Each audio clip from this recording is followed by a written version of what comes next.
तो चलिए सीधे बात करते हैं 2026 टी20 वर्ल्ड कप की। देखिए, ये टूर्नामेंट अमेरिका से निकलकर वापस क्रिकेट के दिल यानी भारत और श्रीलंका में आ रहा है। और ये सिर्फ जगह का बदलाव नहीं है, ये एक बहुत बड़ा स्ट्रेटेजिक शिफ्ट है। खेल का पूरा तरीका बदलने वाला है। और इस टूर्नामेंट की असली कहानी, इसका सबसे बड़ा चैलेंज यहीं छिपा है। सोचिए, एक तरफ हैं भारत के बैल्टर्स, मतलब एकदम सपाट पिचें जहां 200 प्लस का स्कोर तो जैसे नॉर्मल बात है, चौकों छक्कों की बारिश होती है। और फिर दूसरी तरफ हैं श्रीलंका के टर्नर्स। यहां गेंद ऐसे घूमती है कि बल्लेबाजों के लिए एक एक रन बनाना मुश्किल हो जाता है। स्पिनर्स का राज चलता है। तो टीमों को इन दो बिल्कुल अलग दुनिया के लिए खुद को तैयार करना होगा। तो सबसे पहले बात करते हैं ग्रुप ए की। इसे कह सकते हैं मेजबान का मैदान। यहाँ मेजबान भारत है, उनके सबसे बड़े राइवल पाकिस्तान है, और साथ में है कुछ ऐसी एसोसिएट टीमें जो किसी भी दिन बड़ा उलटफेर करने का मादा रखती हैं। तो ग्रुप ए की टीमें हैं भारत, पाकिस्तान, यूएसए, नीदरलैंड्स और नामीबिया। मतलब क्रिकेट के कुछ सबसे बड़े नाम और साथ में कुछ बहुत ही दिलचस्प उभरती हुई टीमें। इस ग्रुप में बिना किसी शक के सबसे प्रबल दावेदार भारत है। उनकी जो नई सोच है ना, ऑल आउट अटैक वाली, कि बस शुरू से ही मारो, और साथ में ऐसी बॉलिंग जो किसी भी तरह की पिच पर चल जाती है, ये कॉम्बिनेशन उन्हें घर पर लगभग अजेय बना देता है। लेकिन यूएसए को हल्के में लेने की गलती कोई नहीं कर सकता। 2024 में जो उन्होंने पाकिस्तान को हराया था, वो कोई तुक्का नहीं था, बिल्कुल नहीं। वो जीत दिखाती है कि उनके अंदर अब वो यकीन आ चुका है, वो काबिलियत है कि वो बड़ी टीमों को हरा सकते हैं। और ये भी मत भूलिए कि उनके कई खिलाड़ी उपमहाद्वीप के हालात को बहुत अच्छे से समझते हैं। तो इस ग्रुप का सबसे बड़ा सवाल क्या है, वो ये है, नीदरलैंड्स बनाम पाकिस्तान। एक तरफ नीदरलैंड्स की डिसिप्लिन बॉलिंग और दूसरी तरफ पाकिस्तान की बल्लेबाजी, जो आप जानते ही हैं कभी भी बिखर सकती है। सोचिए, अगर ये मैच किसी धीमी पिच पर हुआ तो एक और बड़े उलटफेर की पूरी संभावना है। ये मैच पाकिस्तान के लिए एक बनाना पील साबित हो सकता है।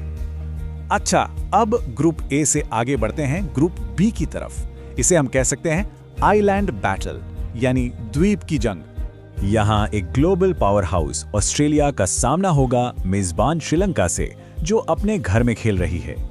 और इनके साथ हैं जिम्बाब्वे, आयरलैंड और ओमान। देखिए, भले ही श्रीलंका अपने घर में खेल रही है, लेकिन इस ग्रुप की सबसे तगड़ी गेम ऑस्ट्रेलिया है। उनकी टीम में जो क्वालिटी और गहराई है, वो कमाल की है। और ये सिर्फ कहने की बात नहीं है। याद है, उन्होंने श्रीलंका में ही 263 रन का पहाड़ जैसा स्कोर खड़ा कर दिया था। ये दिखाता है कि वो इन कंडीशंस में भी कितना खतरनाक हो सकते हैं। तो इस ग्रुप का पोटेंशियल अपसेट कहां हो सकता है? जवाब है पल्लिकले में। देखिए, ये मैदान श्रीलंका के बाकी मैदानों जैसा नहीं है। यहाँ तेज गेंदबाजों को मदद मिलती है, पेस और बाउंस मिलता है, और यही चीज श्रीलंका के होम एडवांटेज को थोड़ा कम कर देती है। तो ये आयरलैंड के पास एक सुनहरा मौका होगा कि वो अपने पेसर से श्रीलंका के थोड़े नाजुक टॉप ऑर्डर को जल्दी निपटा दें और मैच पलट दें। अब आते हैं ग्रुप सी पर, और ये ग्रुप बहुत ही मजेदार है। ये है पावर बनाम स्पिन की जंग। एक तरफ है इंग्लैंड और वेस्ट इंडीज, मतलब प्योर पावर हिटिंग, और दूसरी तरफ है स्कॉटलैंड, नेपाल और इटली, जिनकी ताकत है उनकी चालाक स्पिन गेंदबाजी। तो इस ग्रुप में टीमें हैं England, West Indies, Scotland, Nepal और इटली। इस ग्रुप में एक टीम पर नजर रखना बहुत जरूरी है, नेपाल। ये इस टूर्नामेंट के सबसे खतरनाक डार्क हॉर्स यानी छुपे रुस्तम हो सकते हैं। उन्होंने हाल ही में वेस्ट इंडीज को सीरीज में हराया है, जो बताता है कि उनमें कितना दम है। और जरा सोचिए, चेन्नई या कोलंबो जैसी टर्निंग पिचों पर उनका वर्ल्ड क्लास स्पिन अटैक किसी भी बड़ी से बड़ी बैटिंग लाइनअप की धज्जियां उड़ा सकता है। और हाँ, एक और बात, ये नहीं भूलना चाहिए कि स्कॉटलैंड पहले भी 2022 वर्ल्ड कप में वेस्ट इंडीज को धूल चटा चुका है। उस हार की वजह से विंडीज टूर्नामेंट से बाहर भी हो गया था। तो ये वाला मैच सिर्फ एक ग्रुप गेम नहीं है, ये 2022 का रीप्ले हो सकता है, जहां स्कॉटलैंड फिर से इतिहास दोहराने के इरादे से उतरेगा। और आखिर में हम पहुंचते हैं टूर्नामेंट के सबसे मुश्किल, सबसे खतरनाक ग्रुप पर। जी हाँ, ग्रुप डी, जिसे बिल्कुल सही नाम दिया गया है, ग्रुप ऑफ डेथ।